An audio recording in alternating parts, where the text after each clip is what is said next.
examined. From the very beginning, I've said believing women means taking the woman's claims seriously when she steps forward and then vet it, look into it. That's true in this case as well. Women have a right to be heard, and the press should rigorously investigate claims they make. I'll always uphold that principle. But in the end, in every case, the truth is what matters. And in this case, the truth is the claims are false. The allegation coming as Biden prepares to take on President Trump in the general election. More than a dozen women leveling allegations against Trump, ranging from unwelcome advances to sexual harassment and assault. Trump has denied those allegations. I've been falsely charged numerous times, and there is such a thing. Now, there are a lot of questions now about whether there might be any kind of documentation about Reade's complaint, because remember, she said that she verbally told several colleagues about sexual harassment, and that she also filed something with the personnel office on Capitol Hill about the sexual harassment as well, the alleged sexual harassment. And Biden saying today that he believes those personnel papers are in the National Archives and that he would call on it to do a research and release anything that might be related to a complaint. John.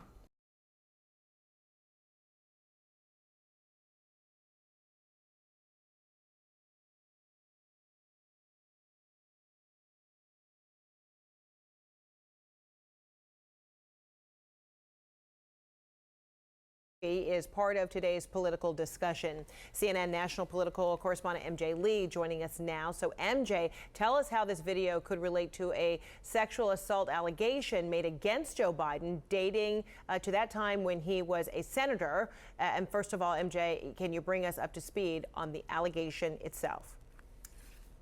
Well, Fred, a woman named Tara Reade, she was an aide for then Senator Joe Biden in the early 1990s. She recently alleged that Joe Biden had sexually assaulted her many years ago. And CNN interviewed Reade for the first time on the phone last night. CNN had previously reached out to her, but last night was the first time that she agreed to be interviewed on the record. And she says that sometime in 1993, that she was asked to deliver a duffel bag to then Senator Joe Biden, and that inside of a corridor, somewhere inside the Capitol Hill complex, that Biden had her up against a wall, used his knee to spread open her legs, and put his fingers inside her. Now, the Biden campaign denies this allegation, and we will discuss sort of their full response in just a few minutes. But the context that's important here, too, is that this woman, Tara Reade, previously last year publicly said that Biden had touched her in ways that had made her feel uncomfortable, touching her neck, touching her hair. So this new allegation of sexual assault is obviously new and so much more serious than what she had said last year. And is there corroboration of Reade's story?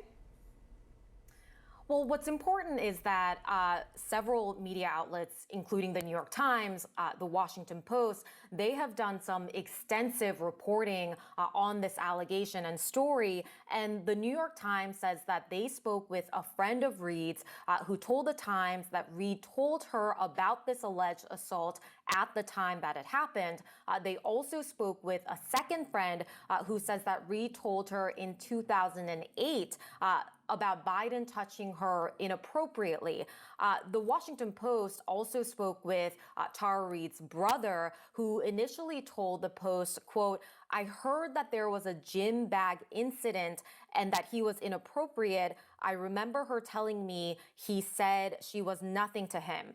Now, interestingly, several days later, according to the Post, Tara Reade's brother got back in touch with the paper and said that he did remember her saying that Biden had put his hands under her clothes. Now, I also just want to share that according to the Times, they interviewed some 24 people who worked with Biden in the early 1990s, and none of them corroborated Tara Reade's allegation. They also spoke with some other women who had previously also said that they felt uncomfortable with some of the physical interactions that they had with Joe Biden, though very important to note, none of them accused him of sexual assault. All of these women that the Times reached out to said that they didn't have anything new that they wanted to add about the experiences they had, though several of them did tell the Times that they believe Tara Reade's new allegation. Now, MJ, so how does Reade's mother factor into all of this? Well, Tara Reade's mother is a key figure in all of this because she is the one other person that Tara Reade says she told about the alleged sexual assault at the time.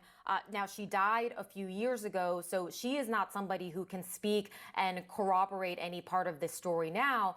But what surfaced last night was a segment on CNN's Larry King Live from 1993 that appears to feature Tara Reade's mother's voice. Let's just watch that first and then we can talk about it. Yes, hello.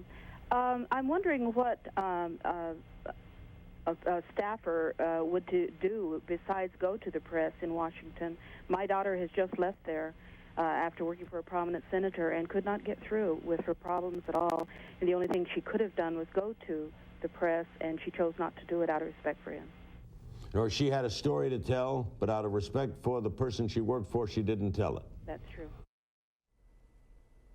Now, what Tara Reade told CNN last night on the phone is that this is, in fact, her mother's voice, that she feels certain about that, and that sometime after the alleged assault in 1993, her mother did tell her that she had called into Larry King, and Reade told CNN that she was upset about that at the time because she didn't want her mother doing anything of that kind. Now, to be clear, this woman's voice that we just heard, she only refers to problems related to her daughter and a prominent senator, but she doesn't name any names. She certainly doesn't mention any details, doesn't say anything about sexual harassment or sexual assault. So I think it's just very important that we be clear about what this clip does and does not show.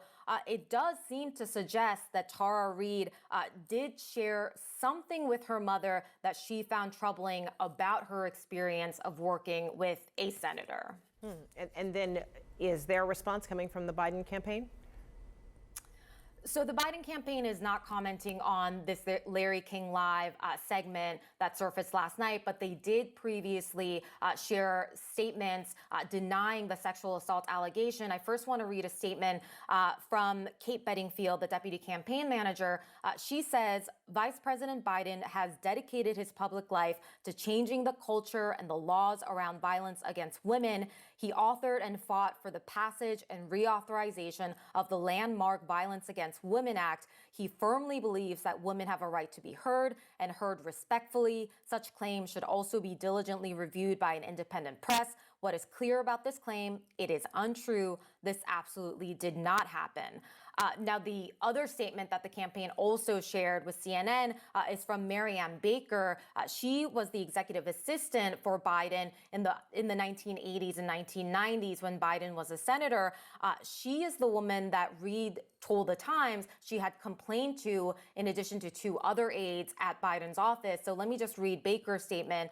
She says, in all my years working for Senator Biden, I never once witnessed or heard of or received any reports of inappropriate conduct, period. Not from Ms. Reade, not from anyone. I have absolutely no knowledge or memory of Ms. Reade's accounting of events, which would have left a searing impression on me as a woman professional and as a manager. Their clearly false allegations are in complete contradiction to both the inner workings of our Senate office and to the man I know and work so closely with for almost 2 decades.